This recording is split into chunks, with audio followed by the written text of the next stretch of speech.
আজকে হলো দীঘায় আমাদের ৩ নম্বর দিন। আর আজকে বেরিয়েছি সাইট সিনগুলোকে ঘুরতে। তো আমার সাথে সাথে তোমরাও ঘুরে দেখে নাও। হ্যালো সবাইকে, কেমন আছো সবাই? আশা করি সবাই খুব ভালো আছো, আমিও খুব ভালো আছি। সকাল সকাল একদম পুরো নাস্তা করে সবাই মিলে বেরিয়ে পড়েছি সাইট সিনগুলোকে ঘুরতে। প্রথমেই এসেছি এই জায়গাটায়, আমি নামগুলো ঠিক ভুলে গেছি। যাই হোক, এই জায়গাটা কোন জায়গাটা বলো তো? এই যে ওপরে যে উঠছি, যখন ফার্স্ট দীঘা ছিল তখন কিন্তু এই যে এই শালবাগান না কি বলে না, এই বাগানগুলো মানে এইখানটাই কিন্তু ছিল। এই যে দেখো বড় বড় গাছ দেখতে পাচ্ছ, এই জায়গাটাই কিন্তু ছিল। আমার মা বাবারা যখন বিয়ের পরপর এই মানে দীঘায় এসেছিল তখন কিন্তু এই জায়গাটাই ছিল। আর আমিও দীঘায় নেমে খালি বারবার করে বলছি যে ওই জায়গাটা কোথায়। যাই হোক, একটা জায়গা ঘোরা হয়ে গেছে, এখন চলে এসেছি আরেকটা জায়গা, মোহনা টাইপ একটা জায়গা। দেখতে পাচ্ছ কত মাছ, দেখো ইসেতে করে নিয়ে নিয়ে যাচ্ছে আর কি। তো আর এই যে এইখানে নদীতে চলে এসেছি। এই নদীতে অনেক বোট ফোট চলছে। আর এই নদীটা ওই যে দূরে দেখতে পাচ্ছ, দাঁড়াও দেখাচ্ছি। ওই যে দূরে দেখো কতটা বাগান টাইপের হয়ে রয়েছে, ওই দিকটা না পুরো চর পড়ে গেছে। ওই দিকের নদীটা এসে এই সমুদ্রের সাথে মিলেছে। তো প্রচুর বোট চলছে। ওই দেখো, আমি যতটা পারছি চেষ্টা করে দেখাচ্ছি তোমাদেরকে। ওই দিকের নদীটা পুরো চর পড়ে গেছে, ওই দিকের নদীর জলটা এসে কিন্তু সমুদ্রে মিলেছে। তো এইখানটাতে ঘুরতে চলে এসেছি। এইখানটা দেখে থেকে নিয়ে চলে গেছি আরও একটা মন্দির। এই মন্দিরটা একদম রাস্তার ওপরেই ছিল। যাই হোক, আর এই যে এই জায়গাটা দেখে চিনতে পারছো, প্রথম দিন যে আমরা ওই সমুদ্রের ধারে হাঁটছিলাম তোমাদেরকে দেখিয়েছিলাম, তো সেইটাই রাত্রির বেলা এন্ট্রি করেছি। সেদিনকে তো আর ঢোকা হয়নি, তো ওই বাইরের সাইট সিনগুলো ঘোরার পরে রাত্রির বেলা এই জায়গাটা এন্ট্রি করেছি। ভিতরে সেরকম কিছুই একটা নেই, শুধু সত্যি কথা বলতে টিকিট নিয়েছে বোধহয় 20 টাকা করে। আর সত্যি কথা বলতে ভেতরে কিচ্ছু নেই দেখার মতো, শুধু পা ব্যথা করা, আর কিছুই না। আমার তো ভালোই লাগেনি, এমনকি স্বপনেরও ভালো লাগেনি। ভেতরটা ঢুকে কিছুই না, শুধু একটু ওই লাইটগুলোকে লাগিয়ে রেখেছে। আর সামনে যে ওই যে ময়ূরটা রয়েছে, ঢেউসাগর বলে যে লেখা, শুধু ওইটাই দেখার, এছাড়া ভেতরে আর কিচ্ছু নেই। হ্যাঁ, আর দেখার মধ্যে আছে ভেতরে ওই যে টয় ট্রেন চড়ছে, তারপরে একটুখানি পার্ক আছে, এই সব। আর কিছু ওই ছোট ছোট মূর্তি, মানে এই যে এরকম দেখো, এখানে একটা সিংহ, ওখানে একটা বাঘ, এগুলো সব আর কি মানে করে রেখেছে। আর ওই যে হাত দুটো যে দেখতে পাচ্ছ, ওইগুলো সেই ওইটা একটা রাইড ছিল আর কি। মানে ওই যে পিঠে যে বেল্ট লাগিয়ে নিচ থেকে জাম্প করে ওপরে যায়, আবার ওপর থেকে জাম্প হয়, মানে অনেকটা উঁচুতে উঠে উঠে যে রাইডটা আছে সেটাও বন্ধ হয়ে গেছে।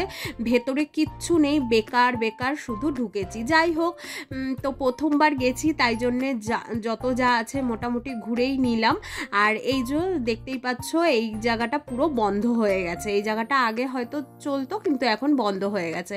আর এই দিয়ে উঠছি, ভাবলাম সবাই উঠছে আমরাও যাই, দেখি কি আছে। কিছুই নেই, ঘুরে টুরে পা ব্যথা করে চলে এসেছি। বেকার একদম জায়গাটা পুরো। তারপরে এইখানে একটা ট্রেন দাঁড়িয়ে রয়েছে, টয় ট্রেন। তো স্বপন প্রথম বললো চড়বে, আমি বললাম না, টয় ট্রেন আর কি করতে চড়বো। যাই হোক, সেটাও চললাম না। একদম ভেতরে কিচ্ছু নেই, 20 টাকা দিয়ে ঢুকে বেকার একদম। যাই হোক, আর পাশে মানে যা যা আছে মোটামুটি সব কিছু একটু দেখে টেকে নিলাম। নেওয়ার পরে তারপরে ভেতরে একটা পার্ক ছিল। এবার মামাম তো পার্ক দেখেই বলছে আমি একটুখানি দোলনা চড়বো। তো মা বাবা ওকে নিয়ে একটুখানি দোলনা চড়াতে নিয়ে গেল। আর আমরা একটুখানি বললাম যে তোমরা আগে আগে যাও, আমি আসছি। তো আমরা একটু আস্তে আস্তে হেঁটে যাচ্ছিলাম, আর মামামকে নিয়ে ওর দিদু দাদাই দোলনা চড়তে গেল। আর এই যে এই জায়গাটা লেখাটা যে দেখতে পাচ্ছ, এইখানটা একটুখানি ফটো তুললাম, তুলে তারপরে দোলনা চড়ছিল ওইখানে গেলাম। হঠাৎ করে ওখানে দাঁড়িয়ে রয়েছি, দেখছি যে ওই যে টয় ট্রেনটা তোমাদেরকে দেখালাম, সেই ট্রেনটা জঙ্গলের ভেতর থেকে লাইট জ্বালিয়ে হর্ন মারতে মারতে আসছে। তো প্রথমে বুঝতে পারিনি যে কি আসছে ওই জঙ্গলের ভেতর দিয়ে, তারপরে দেখলাম যে টয় ট্রেনটা আসছে। যাই হোক, অনেকটা জায়গা জায়গায় ঘোরায়, অনেকটা এরিয়া জুড়েই টয় ট্রেনটা ঘোরায়, কিন্তু এই টয় ট্রেনে চড়ে কি মজা আছে বলো? আর টয় ট্রেন চড়তে হলে এখানে না চড়ে একদম ওই দার্জিলিং সিকিম ওই সব জায়গায় চড়লে বেশি ভালো লাগবে। যাই হোক, দুদিনের ভিডিও কিন্তু আমি একসাথে দিচ্ছি। ঘোরা ঠোরা কমপ্লিট করে পরের দিন সকালবেলা আমাদের একদম বেরিয়ে যেতে হবে বাড়ির জন্য, কারণ ট্রেন আছে পরের দিন। ওই জন্য একদম সবাই রেডি হয়ে গেছি, এমনকি সাথে গোপুও রেডি হয়ে গেছে। আমরা একদম স্নান টান করে নিয়ে রেডি হয়ে গেছি, একেবারে হোটেলে যাব, খাওয়া দাওয়া করে তারপরে ট্রেনে উঠবো। আর তো হোটেলে গিয়ে খাওয়া দাওয়া মানে রুম থেকে বেরিয়ে হোটেলে গিয়ে খাওয়া দাওয়া করার পরেও অনেকটা টাইম ছিল, তাই জন্য সকালবেলা একটু সমুদ্রের ধারে বসেছিলাম। আর এখন দেখতে পাচ্ছ সেই দিনের মতনই কিন্তু একদম পুরো কোথায় জল চলে এসছে। আর যেদিনকে মাম্মাম ঘোড়ায় চড়েছিল সেদিনকে দেখতেই পেলে যে বেলার দিকে জল কোথায় গেছিল। যাই হোক, একটু বসে খাওয়া দাওয়া করে নিয়েছি, এখন একদম পুরো স্টেশনে চলে এসেছি। ওখান থেকেই টোটো পাওয়া যায়, টোটো করে স্টেশনে চলে এসেছি, এমনকি ট্রেনও আমাদের চলে এসছে।